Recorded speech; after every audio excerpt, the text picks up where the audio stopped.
자, 오늘은 고전 콘서트 주자의 옥산 강의 편을 해보겠습니다. 이게 원래는 거기 1번 밑에 보시면 한문 맨 뒤에 있죠. 주의집 답 진기지라고요. 진기지라는 분한테 쓴 편지 안에 주자가 이제 옥산에서 했던 강의 내용이 이제 실려 있는 겁니다. 내가 이런 식으로 강의를 했다 하는. 그래서 그거를 이제 진기지라는 분한테 보낸 편지 안에 실려 있어서 제목이 이제 옥산 강의라고 합니다. 그래서 이거를 이제 명문으로 봅니다. 그래서 한번 이제 철학의 세계로 한번 들어가 보겠습니다. 그래서 여러분의 일상의 삶을요, 이 일상의 삶의 내면에 어떤 관통하는 내면을 법칙을 이해하는 시간이니까요. 좀 더 추상적인 내용들이 나올 수도 있고 그래도 좀 참고 늘 그래도 이 동양 철학은 재밌는 게요. 추상적인 얘기만 하지 않습니다. 반드시 여러분이 구체적으로 이 현실 속에서 느끼는 실감나는 얘기랑 계속 접목을 해가면서 얘기를 합니다. 그게 뭐랄까요? 서양 철학에서 이 추구하는 이 이데아의 세계 있지 않습니까? 그래서 이데아의 세계는 정말 추상적인 것 중에 추상적인데요. 우리 눈에 뭐 보이지도 않죠. 삼각형의 법칙이 이데아입니다. 그러면 우리가 볼 수 있는 삼각형은요? 예, 뭔가 어떤 펜으로 어떤 두께를 가지고 있는 삼각형밖에 못 보시죠. 그래서 우리가 볼 수 있는 거는 형상이고요. 그런 형상과 이데아 사이를 이어주는 게 뭐냐면 보편 법칙입니다. 이 추상적인 우주에 존재하는 어떤 불변의 법칙 때문에 우리 눈앞에 어떤 형상들이 펼쳐지거든요. 예. 밖에 나무가 저런 모양으로 생겼지 않습니까? 그럼 나무에 원래 이데아가 있겠죠. 근데 우리 눈에 보는 이데아는요, 개별 구체적인 형상밖에 못 봅니다. 그런데 이 이데아는 초월적이고 이게 형상은 구체적이라면 좀 더 보편적인 우리가 이 나무들을 관찰해 보면서 나무들한테 적용되는 법칙들이 있는 거 아시겠죠? 나뭇잎들은 어떤 모양으로 생겨나더라, 나무는 어떤 식으로 자라더라. 우리가 이 형상의 세계에서 발견할 수 있는 보편 법칙이 과학의 영역이죠. 철학의 영역은요, 지금 우리 눈앞에 펼쳐진 보편 법칙이 도대체 어떤 걸 근거로 해서 자꾸 이 현상 세계에 나타나서 보편 법칙이 이렇게 작동하고 있는 걸까? 보편 법칙마저도 이 형상을 통해서 계속 우리 눈앞에서 살아 움직이고 있지 않습니까? 작용하고 있지 않습니까? 그 너머에 있는 이 보편 법칙의 근거랄까요? 이데아에서 보편 법칙이 나오는 겁니다. 그래서 철학은 역으로 보편 법칙에서 이데아를 추적해 가는 겁니다. 이 눈앞에 보이는 오감의 세계에서 보편 법칙을 끌어내면 과학이고요. 그 법칙들에 보이지 않는 근원적인 어떤 원인, 절대계라고 하는 게 시공도 없는, 인과도 없는 세계에 이미 이 법칙이 있기 때문에, 이 정보들이 있기 때문에 우리 눈앞에 저 나무가 저렇게 자라고 있는 거다. 그래서 이데아를 멀리 있는 뭐 어려운 거로 보지 마시고요. 지금 저 나무를 저렇게 살아서 작동하게 하는, 살아서 자라게 하는 그 근원적인 원인으로서 이데아도 지금 이 순간에 작동하고 있는 겁니다. 이데아가 이 현상의 세계에서 작동을 해버리면 보편 법칙이라고 그래요. 이게 둘이 아니에요. 제가 늘 말씀드리지만 지금 이 펜이 떨어졌지 않습니까? 자, 여러분이 보시는 건 펜이 여기서 이리 이동한 것밖에 안 보입니다. 형상밖에 안 보여요. 그런데 어떤 놈이든지 다 이렇게 떨어지는 걸 보고는 여러분 중에 머리가 좀 있으신 분들은 만유인력 법칙을 찾아내죠. 보편 법칙을 찾아내요. 그런데 왜 이 현상 세계에 만유인력 법칙이 자꾸 작동을 할까요? 그럼 보이지 않는 세계, 시공도 없는 세계에서 그렇게 작동하라는 프로그램이 있어서 그러겠죠. 그걸 이데아라고 하는 겁니다. 얘랑은 다르지 않아요. 얘가 이 현상계에 들어와서 작용을 하면 보편 법칙이라고 하는 겁니다. 이 친구의 보이지 않는 근원, 보이지 않는 어떤 측면을 이데아라고 하는 거. 왜냐? 지금 이 만유인력 법칙이 만약에 지금 이 작동할 만한 이 우주가 다 사라진다고 해도 그 정보가 있을까요? 없을까요? 있으니까 또 다른 우주가 생기면 또 만유인력 법칙이 작동하겠죠. 이 우주는요, 시공에 이런 생사의 인과에 전혀 매이질 않기 때문에 이 세계를 절대계라고 하는 거고요. 이게 철학입니다. 그래서 지금 수많은 분들이 나 철학한다, 뭐 한다 하지만요. 이 이데아의 세계를 이해하는 게 철학입니다. 우주에 여기까지 들어가지 못하는 학문들을 과학이라고 하는 거예요. 자, 이 세계만 연구하면 과학이라고 하는 거예요. 이 세계는요, 절대계예요.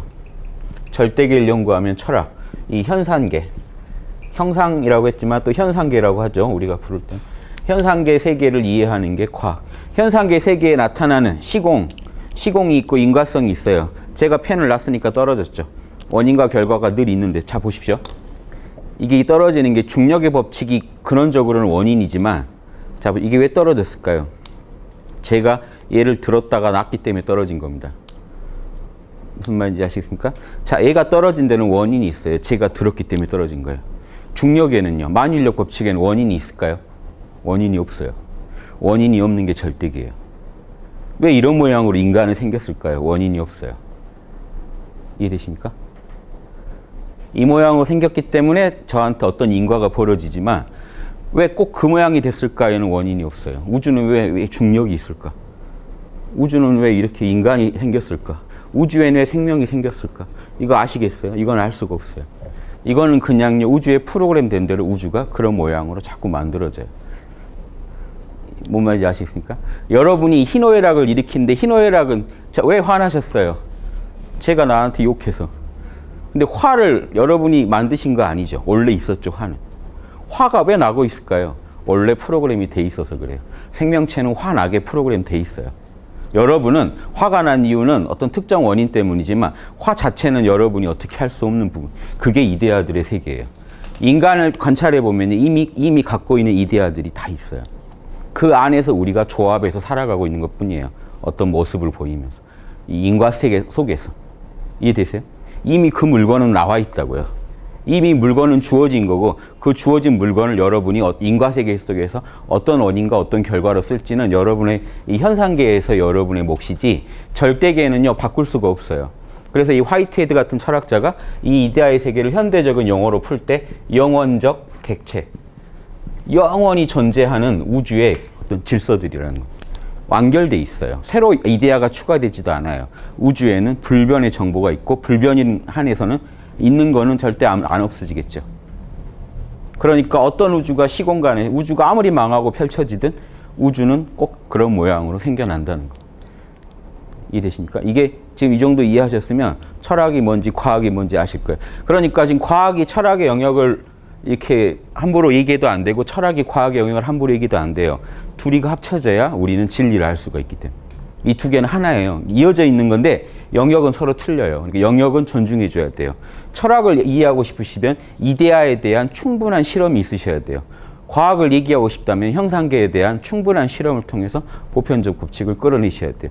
여러분이 생명체를 하나하나 관찰해 보시지 않은 이상은 생명체에 대한 보편 법칙을 함부로 얘기해서 안 되듯이 여러분이 이데아의 세계, 이런 영적인 세계에 대해서 깊은 어떤 체험이 없다면 이데아의 세계에 대해서 함부로 얘기하면 안 됩니다. 지금 왜 이런 말씀드리냐면 지금 현대 철학은요, 이데아에 대한 부정의 철학이거든요. 지금 이데아 얘기한 사람이 어디 있습니까? 철학. 왜냐? 다들 과학을 하고 계세요, 지금. 보편 법칙까지만 연구하세요. 자기의 감정, 이 세계 돌아가는 거, 이 현상계 돌아가는 거에서 어떤 법칙을 끌어내는 데서 만족하고 계신데 그 너머에 이데아가 있다는 데까지 못 들어가면 철학 고유의 영역이 아닙니다. 이걸 좀 명확히 분간을 하시면 지금 물리학자가 철학을 얘기하고 있는 시대라서 제가 그분들이 철학의 세계를 모릅니다. 이데아의 세계를 몰라요. 그런데 이데아의 세계에 대해서 함부로 얘기하시면 안 돼요. 철학자가 반대로 과학에 대해서 함부로 얘기도 안 돼요. 잘 아시지도 못하면서 이는 MC의 자생이니까 우주가 공하다 막 이런 얘기 함부로 하시면 과학자들이 들으면 화내십니다. 서로 영역을 존중해 줘야 된다는 거예요. 대신에 이데아의 세계는 뭘까요? 이 철학의 세계는 인간이 가지고 있는 이데아 중에 아주 고귀한 법칙이 뭘까요? 이 몸뚱이에 대한 건 사실 우리가 다 관찰할 수 있는데요. 뇌도 쪽에서 분석해 볼 수 있고 인간이 갖고 있는 이데아 중에서요.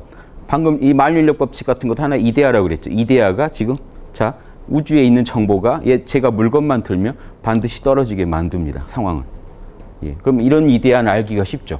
과학자들도 지금 이데아의 세계, 우주 그 근원에 이 이데아가 있다는 건 말할 수 없지만 어떤 보편 법칙만 이해해도 사실 이데아랑 크게 어긋나지 않겠죠. 그게 보이지 않는 존재하는 게 절대계에 존재하는 걸 이데아라고 하니까 과학자 입장에서는 난 절대계가 있다는 거 잘 모르겠다 이렇게 말하실 수는 있을지 몰라도 그분이 이해하고 있는 보편 법칙과 이데아의 세계가 뭐죠? 그렇게 어긋나지 않아요. 이해되십니까? 만유인력 법칙 이상의 뭘 더 캘 건 없다고요. 근데 인간한테 오면 문제가 돼요. 인간은요 아주 저차원으로 마음을 쓸 수도 있고 마음이 더 이런 물질보다요 더 고급스러운 기계라서 그래요. 제품이라 마음은요 쓰기 나름이에요. 마음을 가지고요 성인처럼 쓸 수도 있고 보살처럼 쓸 수도 있고 어떤 사람은 아주 소시오패스, 사이코패스처럼 마음을 쓸 수도 있어요. 즉 마음이 표현할 수 있는 이런 법칙의 영역이 너무 다양해요. 이래서 조선시대에도요. 물리의 세계에서는요. 퇴계랑 율곡이 똑같아요. 의견이. 이발 기발을 싸우지 않아요. 그냥 원리대로 굴러가니까요. 이 현상계는. 인간의 마음에 오면요. 퇴계랑 율곡이 이렇게 사단 칠전 논쟁이 일어나는 이유가 뭐냐면요. 인간의 마음의 영역에 오면 욕심으로 흘러가 버리는 에너지의 그 기발의 세계와 순수한 이데아를 가지고 적용해서 사랑과 정의와 지혜와 예절을 펼쳐내는 고급스러운 법칙의 세계가 있어서 인간한테 오면 문제가 돼요. 이데아를 정확히 한다는 게 뭐냐면 인간이 어디까지 인간성을 구현한다는 게 어디까지인지를 몰라요. 그러니까 아주 그냥 저차원적으로 사는 사람만 관찰하면 먹고 싸고 먹고 싸고 먹고 싸고 하다 딱 어느 수마 들어와서 안 나가면 죽는 건데 이렇게만 관찰하면 아주 쉬운데요. 어떤 사람은 아주 고귀한 사랑을 표현해 버리기도 하고 어떤 사람은 우주적인 진리를 이해해가지고 지혜라는 걸 가지고 표현하기도 해요. 표현해내는 법칙이 너무 천찬 거예요. 사람이. 이해되십니까? 그래서 이발 기발론이 나온 겁니다. 저차원적인 원리를 쓸 때가 있고 표현할 때가 그러니까 보편적 법칙, 인간이 가지고 있는 보편적 법칙을 가지고 화날 때 화내고 막 먹고 싶을 때 먹고 뭐 이렇게 성질 날 때 성질을 내고 이렇게 살아가는 사람도 있는 반면 어떤 때는요. 아주 고귀한 어떤 사랑과 정의와 지혜, 예절을 표현할 때도 있더라는 겁니다. 그러면 인간의 이데아가 도대체 어떻게 생겨먹었길래 인간은 왜 이렇게 다양한 스펙트럼이 나올까? 여기에 대한 연구가 이제 철학의 제일 근원입니다. 동양 철학도 그랬고 서양 철학도 그렇고 똑같아요. 마르크스 아우렐리우스의 명상록 사다가 이 옥상강이랑 같이 비교하면서 읽어보세요. 똑같은 얘기를 하고 있어요. 이 얘기는 뭐냐면요. 동서양 어디나 보편적으로 인간의 영혼에 대해서 연구를 하는 철학자라면요. 같은 결론을 얻게 된다는 것. 즉 이데아를 조금이라도 아는 분들은요. 같은 그 공식에 도달해요. 마르크스 아우렐리우스는 뭐라고 했냐면 이 신적 이성, 신의 이성이 우리 인간 안에 있기 때문에 그대로 따라야만 인간이고 만약에 신적인 이성을 이 우주적인 이성을 로고스를 따르지 않는다면 인간이 더 이상 인간은 존재할지 몰라도 인간은 멸종한 것이다. 그러니까 표현해낼 수 있는 법칙이요. 아주 동물들이나 표현해내는 거 그 이상의 표현이 인간이 못하고 산다면 인간의 종이라는 건 우주에서 사라진 거다. 이해되세요? 이런 게 이제 철학의 영역입니다. 과학은요. 그냥 드러난 현상만 가지고 분석한다 그러면 그 부분에 대해서는 사실 우리가 모르고 끝날 수도 있다는 거예요. 근데 철학의 영역을 연구하시다 보니까 자기 마음을요. 이 이성에 따르는 삶을 살아봐요. 실제로. 어떤 욕심나는 일이 생겨도 아니 우주적 이성을 내가 인간이 가지고 있는 이성으로 따져봤을 때 내가 이걸 취하면 남한테 피해를 준다. 나는 누군가한테도 피해주고 싶지 않다. 왜냐하면 내 안에서 이성이 내가 당해서 싫은 일을 남한테 하지 말라고 외치고 있다. 나도 남이 이렇게 하는 거 싫다. 그래서 나도 하지 않겠다. 그러면요. 이분이 지금 표현하고 있는 보편법칙 수준이 아주 높아요. 즉 인간 안의 이데아를 더 이해하신 분들은요. 인간이 가지고 있는 본성을 훨씬 다른 법칙을 표현하고 다른 법칙 속에서 살아요. 마음은 이렇게 신비한 겁니다. 물질은 정해져 있어서요. 다르게 움직일 수가 없어요. 그냥 그 모습 그대로 보여요. 동물도 크게 차이가 안 나요. 아주 뛰어난 개와 아주 열등한 개 차이가 그렇게 안 나는데 사람에 오면은 엄청난 차이가 납니다. 자, 이걸 이해하셔야 돼요. 그래서 이 이데아의 세계라고 그러면요. 인간이 가지고 있는 가장 궁극적인 어떤 원리의 세계입니다. 그 중에 이제 표현된 것들을 우리 마음속에 표현된 거를 보편 법칙이라고 이걸 어디서 연구할까요? 과학의 영역에 가까운 그 마음을 연구하는 영역이라면 심리학의 영역에서 연구하겠죠. 마음의 이치라고 연구한다는 게 보편 법칙을 연구합니다. 이럴 때 우울해지고 우울하면 이렇게 해가지고 이렇게 회복하고 이런 많은 연구를 하지만 거기서도 모르는 게 이데아의 세계입니다. 인간 안에 어떤 근원적인 원리를 갖고 있길래 왜 이렇게 하면 우울해지고 이렇게 하면 화가 날까? 이데아는 뭐라고 그랬죠? 인간 마음의 어떤 근원적인 틀이요. 그 틀을 못 벗어나는데 인간에게 오면 신기한 게 표현할 수 있는 이데아가 되게 저차원적인 이데아를 표현할 수도 있고 되게 고차원적인 이데아를 표현할 수도 있더라. 그래서 인간은 철학을 하게 된 겁니다. 이게 연구를 안 하면 그리고 연구를 하려면 실험을 어디서 할까요? 이 철학의 실험 무대는요. 온 우주일 수도 있고 동시에 가장 주 무대는 본인의 마음이에요. 내 마음을 이렇게 갈고 닦지 않으면요. 내가 내 마음대로 산다면은 거기에 표현된 보편 법칙은 뭔가요? 뭐죠? 졸리면 자고 먹을 거 보면 먹고 그렇죠? 예, 남하고 싸우고 이렇게 살면 이게 나의 보편 법칙이 돼버려요. 그런데 만약에 마음을 갈고 닦아서요. 이성을 따르기 시작하면서 인간의 보다 더 고차원적인 이데아를 표현하고 싶다는 열망으로 인간이 할 수 있는 걸 더 이렇게 지적으로도 더 수준을 높여보고 인격을 욕심을 더 누르고 갈고 닦은다면 어떻게 될까요? 그러면 그 사람은요. 뭐죠? 노노에 나온 공자님의 경지 정신소욕 불류고 마음대로 해도 법도를 어긋나지 않는다는 그 경지에서 따르는 법도란 뭘까요? 그 이데아라는 건 인의지요. 사랑과 정의를 안 어겨요. 그럼 그분이 살아가는 보편 법칙의 세계랑 일반인이 살아가는 마음의 보편적인 법칙의 세계는 완전히 다르겠죠. 이게 마음의 인간한테 오면 이게 문제가 됩니다. 철학이 필요한 이유가 인간한테는 이거예요. 철학이 없는 세계라는 건요. 과학만 연구되고 있는 세계라면 인간은 균형을 완전히 잃었다는 얘기입니다. 인간 안에서 보편적인 이데아를 더 이상 더 고차원적인 이데아를 못 찾고 있다면요. 인간은요. 물질 문명, 과학에 대해서는 되게 물질은 많이 읽어냈는지 모르겠는데 자기 마음속의 이데아를 못 읽어냈다면 그 문명은 보나마나 분명히 전쟁으로 끝날 겁니다. 남하고 싸우고 끝날 거예요. 왜냐? 우리가 이 저차원적 법칙을 따른다 그러면요. 인간은 이렇게 살아요. 호, 리. 에고의 세계로 살아가는 사람은 뭐죠?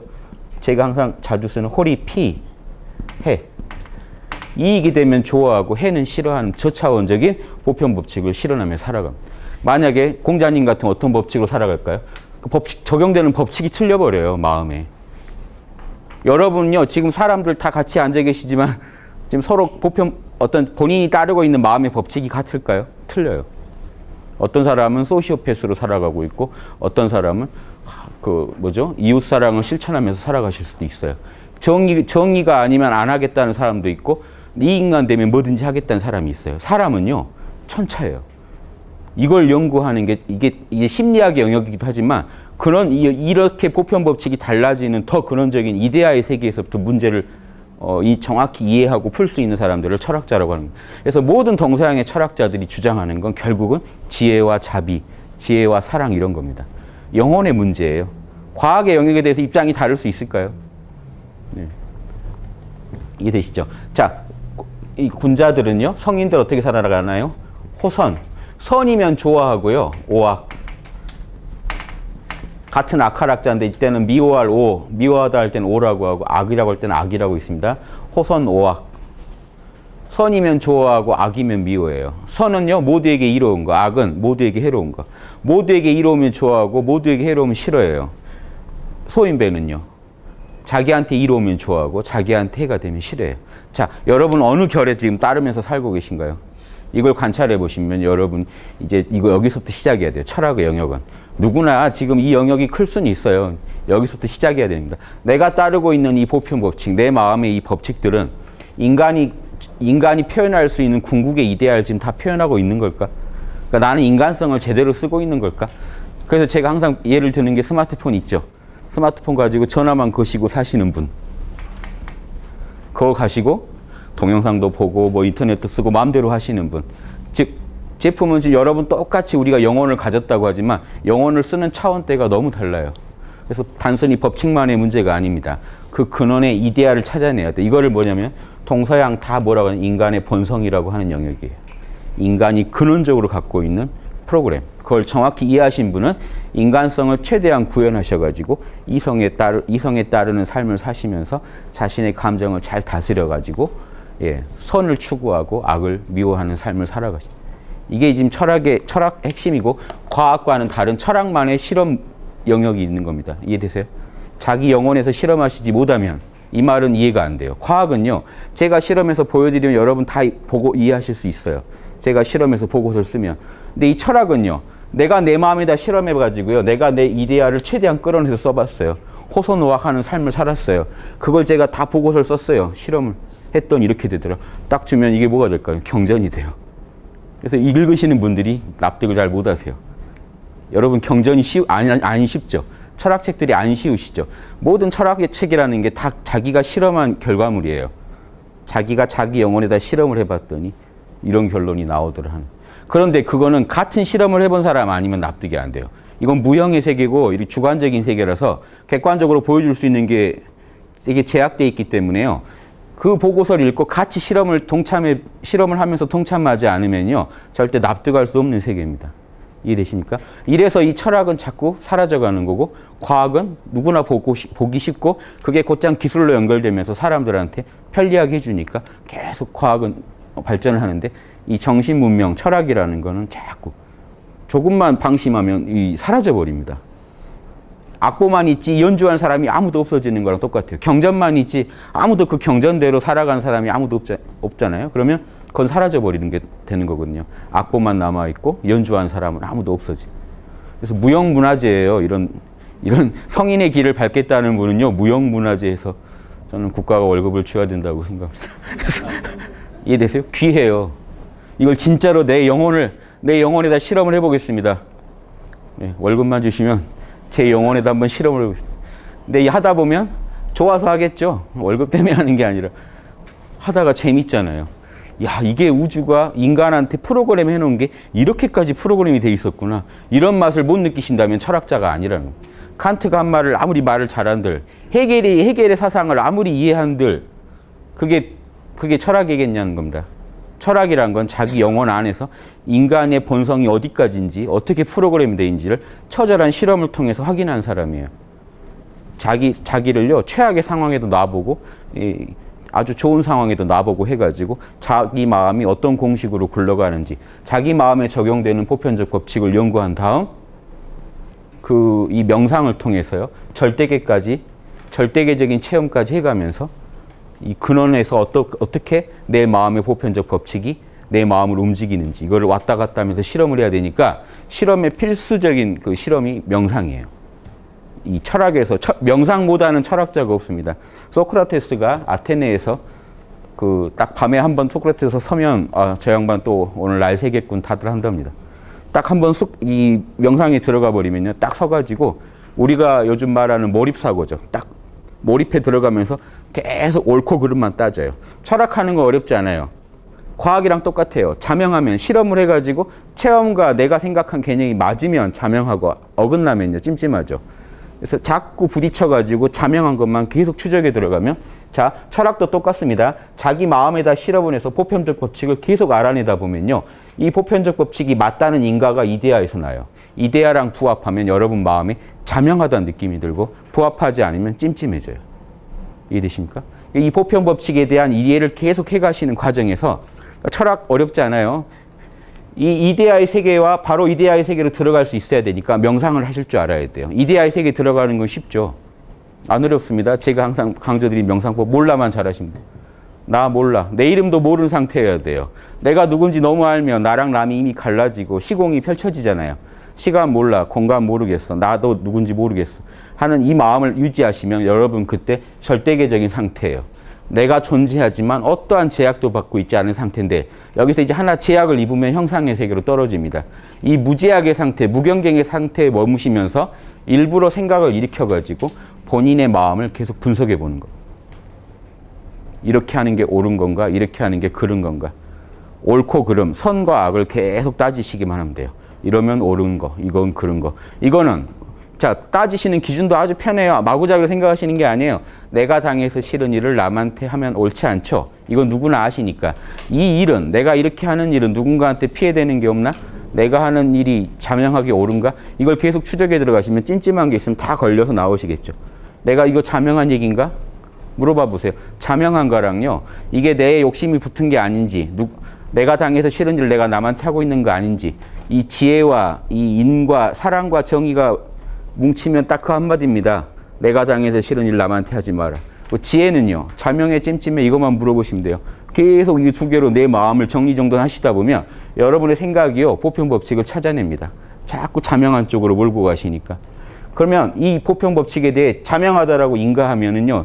이 명상하는 마음에서 이런 보편법칙을 분석하시는 중에 맞다라는 느낌이 드신다면요. 자, 생각해 보세요.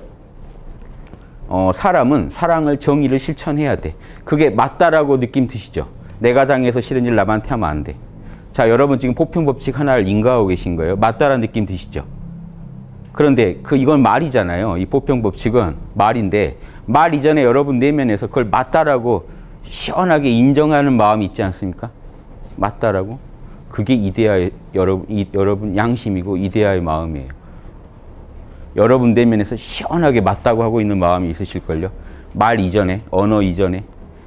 내가 당해서 싫은 일은 남한테 하면 안 되지 하는 건 말이잖아요. 요 말을 내면에서 맞다라고 인가하는 마음이요. 뭘 아셔서 여러분이 맞다라고 속에서 시원하실까요? 요 말을 들었을 때.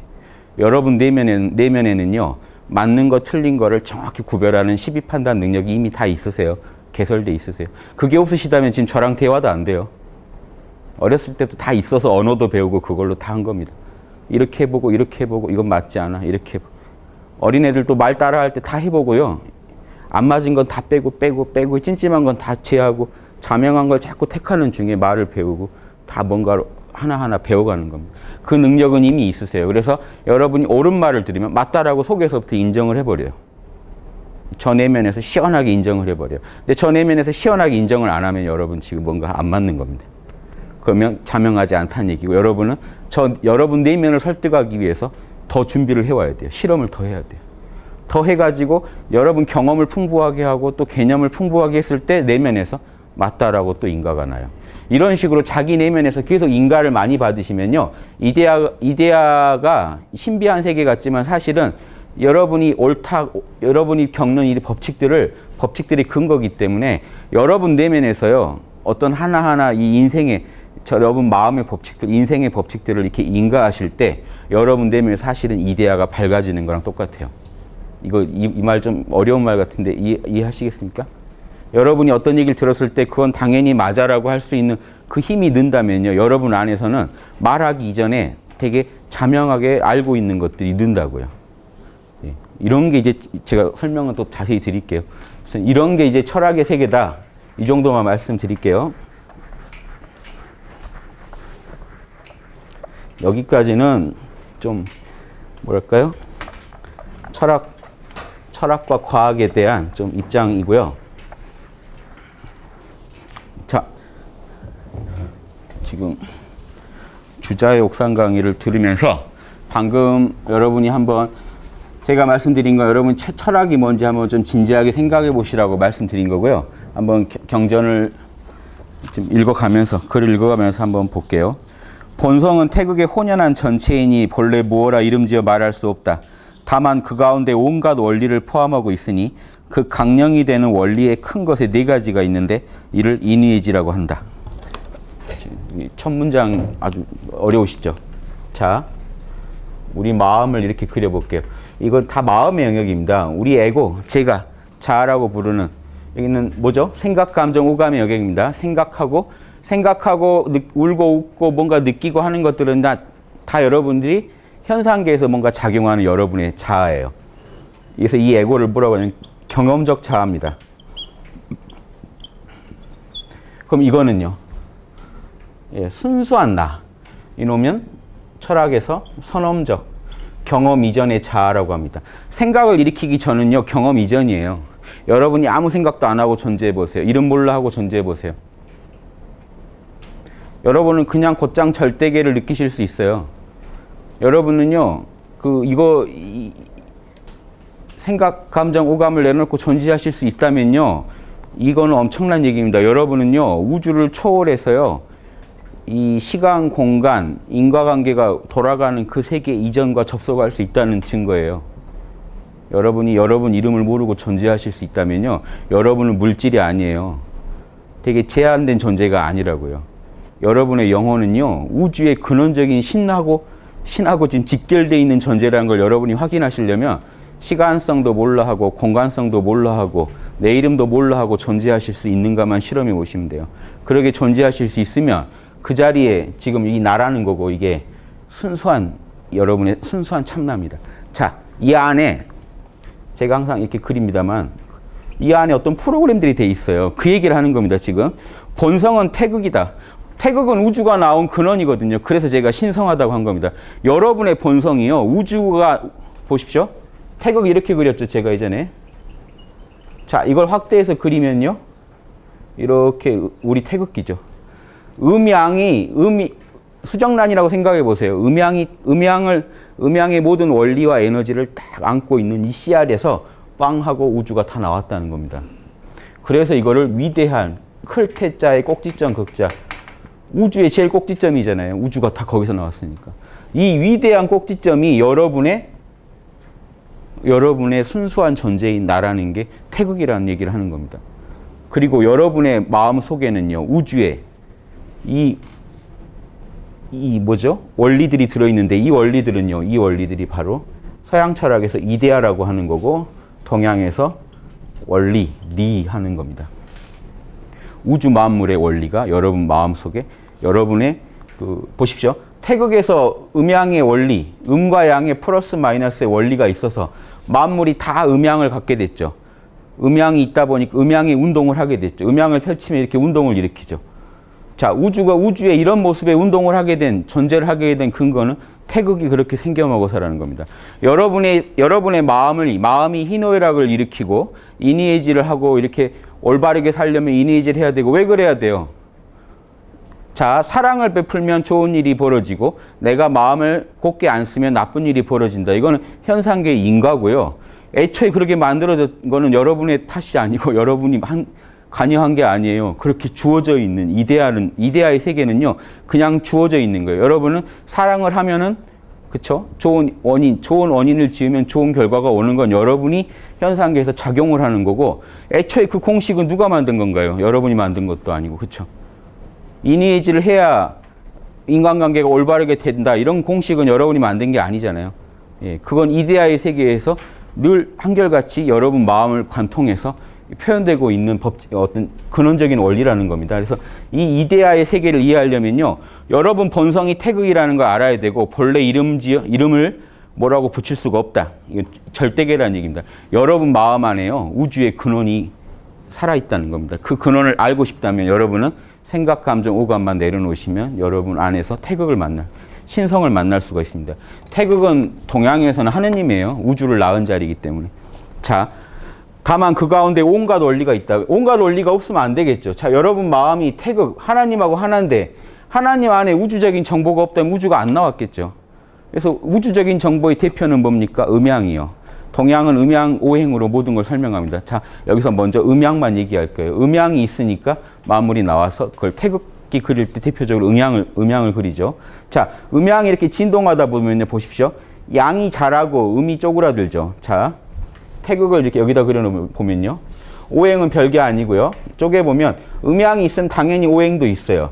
음이 제일 센데 가장 만물이 쪼그라들었을 때, 양이 제일 센데 가장 만물이 솟구쳤을 때, 발산했을 때, 그 중간에요. 하지, 동지, 그 다음에 춘분. 춘분은요, 양이 좀 더 세죠. 자, 낮, 밤의 길이는 같습니다. 그런데 춘분은 어때요? 따뜻하죠, 좀 더. 가을은요, 좀 더 서늘해요. 서늘하고 따뜻한 정도. 그래서 자, 음기가 한참 커져가고 있는 중, 양기가 커져가고 있는 중, 가장 양기가 발산한 상태, 음기가 가장 극성한 상태, 만물이 극도로 쪼그라진 상태. 자, 그리고 이 중간에 음양의 가장 균형적인 상태. 자, 이렇게 해서 오행이 나오는 겁니다. 그래서 만물의 이 오행의 이치가 여러분 안에 여러분 마음 안에 음양도 있고 오행이 다 갖춰져 있다는 겁니다. 참나 안에. 그 근거가 뭘까요? 그러니까 자, 보십시오. 여러분 에고의 세계에도 오행이 그대로 펼쳐져서 희노, 자, 양기가 좀 솟구치듯이 여러분 마음에 기쁨이 있고요. 양기가 최대한 발산됐을 때 여러분 마음이 가장 즐겁고, 마음이 서늘해질 때 분노가 일어나고, 아주 쪼그라들었을 때 슬픔이 일어난다. 희노애락이 일어난다는 것 자체가 여러분 마음 안에 뭐가 있다는 겁니까? 여러분 마음 안에 근원적인 원리가 있기 때문에 희노애락을 여러분 마음이 움직이는 세계를요, 우주랑 같이 보셔야 돼요. 현상계. 여러분 마음도 우주의 작용 중에 하나니까요. 그 작용 중에요, 제일 신묘한 영역이에요. 여러분 마음은요. 입자, 이런 소립자 가지고 지금 물리학자들이 얘기하시지만 소립자를 넘어선 세계죠. 마음을 본 사람이 있나요? 늘 쓰고 살지만 그게 너무 신성하다는 걸 아셔야 됩니다. 그 마음이 작용하는 세계가요, 이런 물질 세계보다 훨씬 높은 고차원의 이런 현상계예요. 현상계는 현상계인데 시공이 느껴지고 작용이 있지만 훨씬 고차원적인 세계이기 때문에 그 현상계를 움직이고 있는 여러분의 순수한 나라는 존재, 이게 신의 영역이라니까요. 이해되세요? 여러분 마음을 굴리고 있는 그 중심봉 자리가 어디입니까? 나라는 거죠. 보세요. 생각해 보세요. 에고는요, 생각, 감정, 오감이라면 에고가 뭘 생각하고 뭘 감정을 느끼고 뭔가를 보고 듣고 한다면 생각, 감정, 오감은 다 나라는 게 있어야 존재할 수 있지 않나요? 그런데 재밌는 게 생각, 감정, 오감은 내가 있어야 존재하지만 나로만 있으면요. 생각, 감정이 오감이 없어도 나는 존재할 수가 있어요. 그래서 이 자리는 절대계고 여러분 마음에서 생각, 감정, 오감의 세계는 현상계입니다. 그래서 여러분 마음의 세계 안에서 생각, 감정, 오감과 그 무의식의 세계 계속 거기만 연구하면 거기는 심리학의 영역이에요. 근데 이 심리학이 이제 과학이고 철학의 영역으로 나아가려면 어떻게 될까요? 초의식을 연구하면 철학의 세계로 들어갑니다. 초의식의 영역을 연구하기 시작하면 철학의 세계로 나갑니다. 이 초의식은 신의 의식이기 때문에 우주적인 절대의식이기 때문에 이 안에는 우주적인 원리들이 프로그램이 다 그대로 돼 있기 때문에 여러분이 이 초의식, 순수한 나를 많이 구현하고 살아간 사람일수록 어떤 모습을 보일까요? 그분한테 적용되는 그 보편적 법칙이 달라지겠죠. 예, 여러분 안에 있는 근원적인 신성이 드러날수록 양심이 개발될수록 동양 철학에서 양심이라고 합니다. 이 순수한 마음이 개발될수록 여러분이 살아가는 태도가 달라지겠죠. 예, 이걸 통해서 실험하는 겁니다. 그래서 이 공자님 이런 분들은 대표적으로 실험한 거예요. 논어에 있죠. 15세 지우학, 학문의 뜻을 세웠고 30세 학문이 섰고 40세 불혹, 의심, 인의지 선과 악에서 의심스러운 게 없어졌고 50이 되니까 하늘의 명령이 프로그램이 그대로 나한테서 구현이 되기 시작하고 지천명. 그 다음에 그게 이제 실제로 이 행동으로까지 옮겨지기 시작하니까 이순. 천명을 듣고 따르는 경지 이순. 그 다음에 마지막에요 70. 천명 그대로 살아가는 경지. 마음대로 해도 천명 그 프로그램을 어기지 않는 경지까지 나는 실험을 해봤다고 한 거잖아요. 앞에 주어가 있습니다. 나는 15세에 지우하겠고 뭐 했고 70에 정심소욕 불르고 했다. 즉 공자님은요 자기가 쭉 실험한 얘기를 하는 겁니다. 내가 실험해 보니까 70세까지 실험을 해봤더니 이 하늘의 이 근원적인 이데아, 근원적인 프로그램을 본성을 나는 이제 어길 수 없는 경지까지 갔다. 그러면 이 공자님을 건드렸을 때 펼쳐지는 법칙이 수준이 달라지겠죠. 보편적 법칙 수준을 보면 그 사람의 이데아의 개발 수준을 알 수가 있어요. 왜냐하면 이데아대로 지금 보편 법칙이 발생하는 거죠. 이해되십니까? 건드려 보면 자 우주에 만일로 법칙의 이데아가 있으니까 건드려 보면 자꾸 이놈이 떨어지는 거듯이 자 여러분 마음에 얼마나 영성이 개발됐는지는요 그 사람을 건드려 보면 알겠죠. 건드려서 나오는 그 사람의 지적 수준이나 마음을 쓰는 게 수준이 저열하면 저 사람은 이데아를 저 정도 알고 있구나. 왜냐? 진짜로 이데아를 자명하게 알았다면요. 자, 이데아 아는 거 어렵지 않습니다. 이데아를 여러분이 안 만큼 말하고 행동하게 돼 있어요. 여러분이 자명하게 알고 있다는 그 느낌이 이데아를 알았다는 증거예요.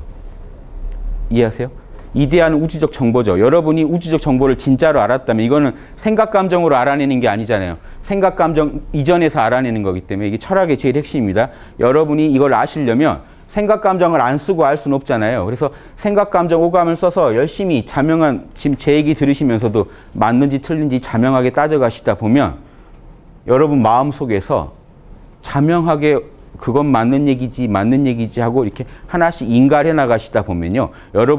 여러분이 생각, 감정, 오감을 안 일으킬 때도 여러분 내면에요. 되게 많은 걸 자명하게 알고 계세요. 그래서 여러분을 건드렸을 때 자명하게 안 것들은요. 여러분이 이제 그걸 잊어버리고 여러분이 계실지라도 딱 건드렸을 때 여러분이 그 자명함의 근거에서 말하고 행동을 하기 시작해요. 그걸 이데아를 알았다고 하는 겁니다. 이거 느낌 오세요? 되게 어려운 얘기지만 이해되세요? 여러분이 진짜로 아는 것만 여러분이 하실 수가 있고 말하실 수가 있고 행동하실 수가 있다고요. 지식으로 아는 것들은 위급한 상황에서 딱 놓고 건드리면 딱 사라지고 없어집니다.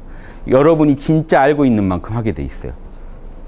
그래서 이데아를 안다는 거는 내가 인간성을 어디까지 실험을 해봤고 어디까지 자명하게 알아냈는지 자명하게 인가했는지 이걸 가지고 알아낼 수가 있습니다. 그래서 자, 이 원리는요. 우주의 이 원리들은 자 우주의 음양오행의 원리는 뭐 우주에 무궁하겠죠. 표현되는 게. 그런데 자 나눠보면 오행밖에 없잖아요. 인의예지밖에 없다. 신은 빼는 게요. 인의예지가 이제 잘 돌아가게 도와주는 거니까 중심축이니까 인의예지를 잘 하면은 가운데 중심은 알아서 되겠죠. 음양이 잘 돌면 가운데는 알아서 균형을 잘 잡고 있을 테니까 인의예지라고 부른다. 자, 인간의 본성은 한 덩어리로 혼돈한데 이름 지을 수 없는데 이니에지라는 네 가지 범주로 나눠가지고 우리 마음을 지금 파악해 보겠다. 자, 그 서양에서도 플라톤이 이데아를 얘기를 많이 했지만 동양이 탁월한 게요. 동양은 지금 이데아를 범주를 나눠가지고 접근합니다. 예, 이 느낌 아시겠죠? 예, 범주를 정확히 나눠가지고 여러분 우리나라가 태극기 쓰고 있으니까 아셔야 돼요. 우주의 근원적인 이데아를요 나라 국기에다가 박아놓은 나라예요. 인류의 태극 딱 박아놨어요. 우주는 이렇게 돌아간다는 거예요. 우주는 태극으로 돌아간다. 이거 유물론에서 변증법 유물론 하는 게 태극에서 안 어긋납니다. 물질만 연구를 해도 똑같은 결론에 도달해요. 음양이 어떻게 왜 돌아가죠? 모순 때문에요. 양은 음을 못 받아들이고 음은 양을 못 받아들여요. 그래서 모순 때문에 끝없이 발전하게 돼 있어요. 순환하게. 그런데 재밌는 거는 이걸 돌리는 그 신은요. 음이면서 동시에 양이겠죠. 이게 재밌는 겁니다. 우주의 절대계의 신은 음양을 같이 가지고 있고 이 싸우질 않겠지만 절대계니까 현상계는 음양이 계속 투쟁하고 화합하면서 우주를 변화시키고 있다는 겁니다.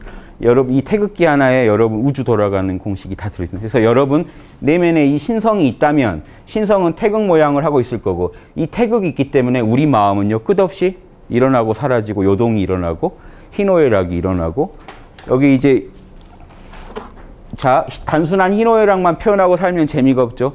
이 희노애락에다가 뭘 보태면 재미냐면요. 인을 보태면 재밌고 뭐죠 여기는 예를 보태면 재밌고 정의를 보태면 재밌고 지혜를 보태면 고차원적인 이데아를 쓰면서 살아가는 진짜 인간이 이제 되신다는 겁니다. 여러분 안에 지금 고차원 어떤 프로그램이 깔려 있는데 단순한 희노애락, 이 어떤 소화적인 내 욕심에 따른 희노애락이 아니라 희노애락은 이 중립적이에요 사실은. 이니에지에 맞는 희노애락을 쓰시면 여러분은 성인이 되는 거예요. 성인이 희노애락이 없는 분이 아니고 기쁠 때도요. 모두 좋으니까 기쁘지 나 혼자 좋다고 기쁘지는 않는다는 겁니다. 이제 이니에지에 맞는 희노애락은. 그래서 양심을 쓰느냐 자기 욕심을 쓰느냐에 따라서 이 어떤 법칙을 따르느냐에 따라서 여러분이 얼만큼 이데아를 지금 구현하고 계신지가 결정이 나고 여러분의 내면에 있는 본성 즉 이데아를 구현하는 정도를 제가 항상 쓰는 용어로 영성지능이라고 하는 겁니다. 그 지능이 달라요. 영성지능이 높은 친구는 만약에 어린아이를 봤는데요.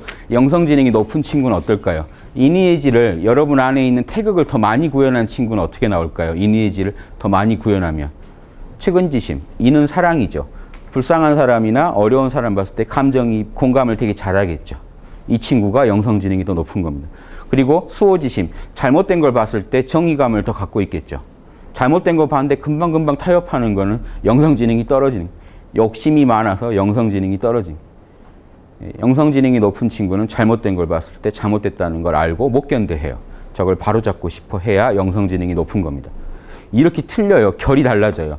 그분이 살아가는 법칙이 틀려져요. 지혜가 높으면요. 영성지능이 높은 친구는 시비지심이 있어서 맞는 건 맞다고 하고 틀린 건 틀렸다고 얘기를 할 겁니다. 영성지능이 떨어지면요. 맞는지 틀린지 잘 분간이 안 되거나 맞는 걸 틀렸다고 해버리고 틀린 걸 맞다고 해버리겠죠. 이런 걸 못 견뎌합니다. 영성지능이 높으면. 이 예절, 영성지능이 높으면 남에 대해서 적절한 어떤 언행에 있어서 적절한 예절을 못 지키면 되게 싫어하겠죠. 그래서 무례하지 않게 굴려고 오히려 더 겸손하게 나온다는 겁니다. 겸손한 친구가 영성지능이 더 높은 친구죠. 근데 이 세상은요. 어떻게든 성공만 하면 장땡이다 그래서 이 성공을 하려면 남을 잘 짓밟아야 되잖아요. 영성지능이 떨어진 분들이 자꾸 위로 올라가다 보니까 그분들이 위에 계시니까 누가 제일 인재로 보이시겠어요? 그분들 눈에는. 자기랑 똑같은 사람들이요. 너 좀 하는데? 소시오패스는 소시오패스를 바로 알아봅니다. 저거 물건이네. 자, 군자라면요. 군자를 알아보겠죠. 저거 물건이네. 그러니까 위에 누가 올라가 있느냐에 따라서요. 그 시대의 인재상이 달라집니다. 지금 세상이 소시오패스를 제일 인재로 알고 있는 거는 위에 다 그런 사람들만 있다는 증거예요. 그래서 아무리 영성지능을 높여도 윗사람들이 볼 때는 인재로 안 보이는 겁니다. 이거는 헤게모니의 문제예요.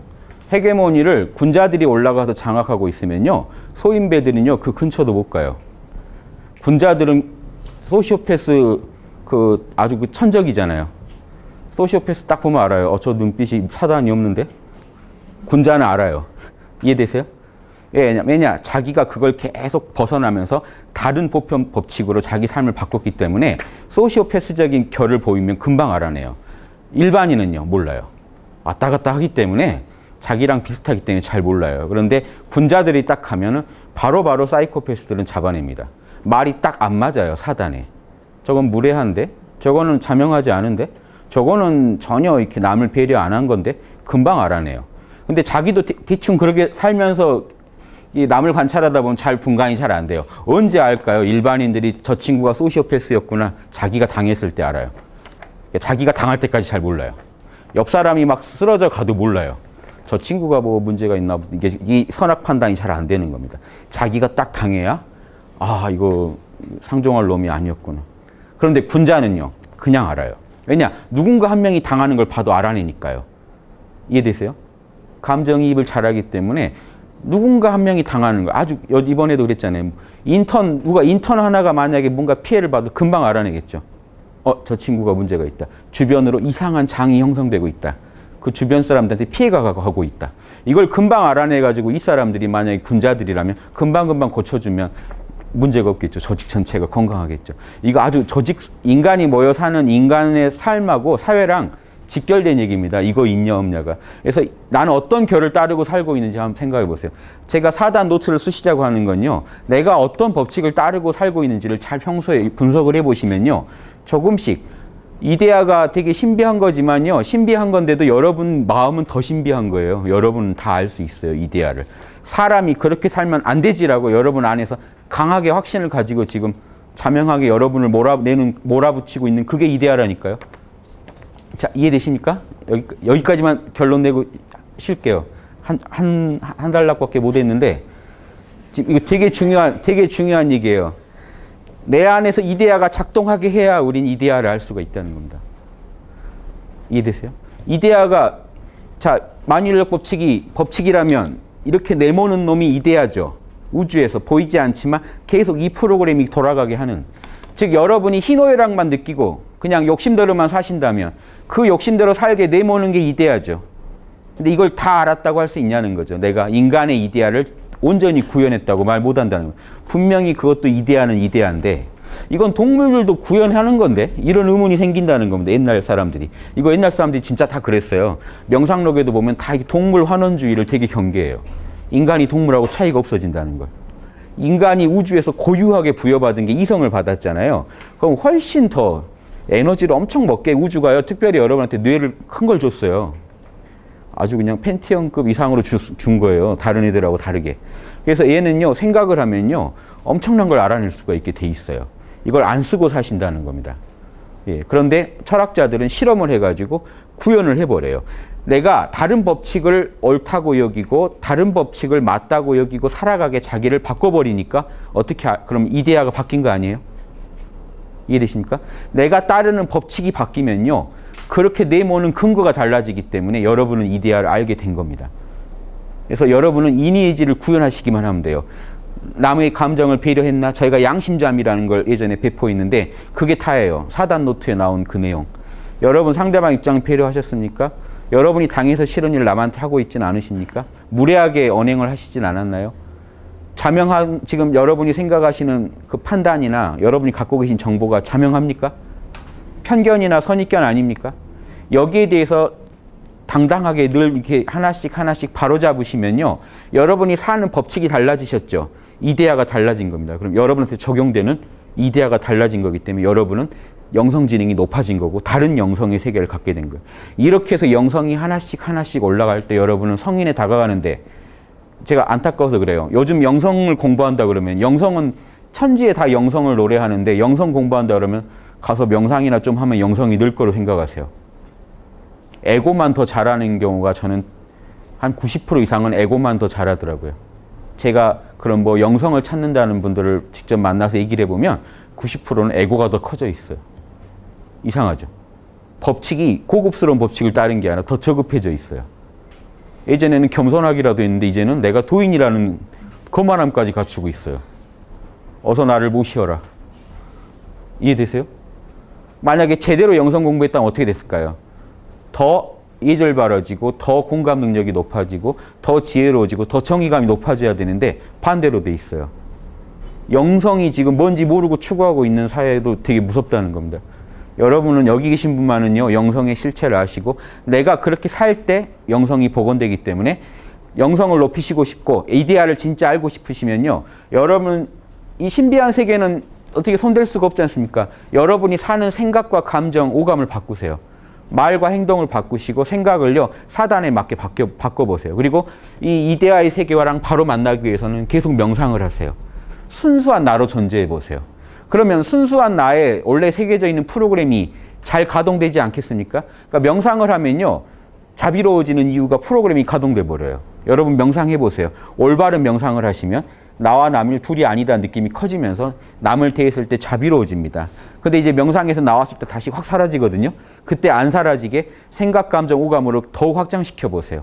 그런 사랑을 더욱 실천해 보시고 더욱 개념들을 자명하게 지혜롭게 관리해 보시고 그러면요, 여러분 삶이 이제 변하면서 여러분 이 참나의 세계는 원래 퍼펙트예요. 에고가 변하면서 여러분이 영성이 높아지고 이데아의 구현 능력이 점점 탁월해집니다. 그럴 때 여러분 영성이 바뀌고 여러분이 봐도 여러분이 되게 바뀌었다는 걸 아실 거고 남이 가장 가까운 사람이 먼저 알아봐요. 바뀌었다는 걸. 다른 법칙을 따르고 있기 때문에요. 그전에는 분명히 이렇게 반응하면 이렇게 자극을 주면 이런 반응이 왔는데 요즘엔 이런 자극을 줬네 다른 반응이 나온다. 이걸로 알아요. 그러니까 이게 안 바뀐다면요, 영성이 바뀌었다고 말하시면 안 돼요. 이해되시죠? 5분 쉬고 빨리 하겠습니다.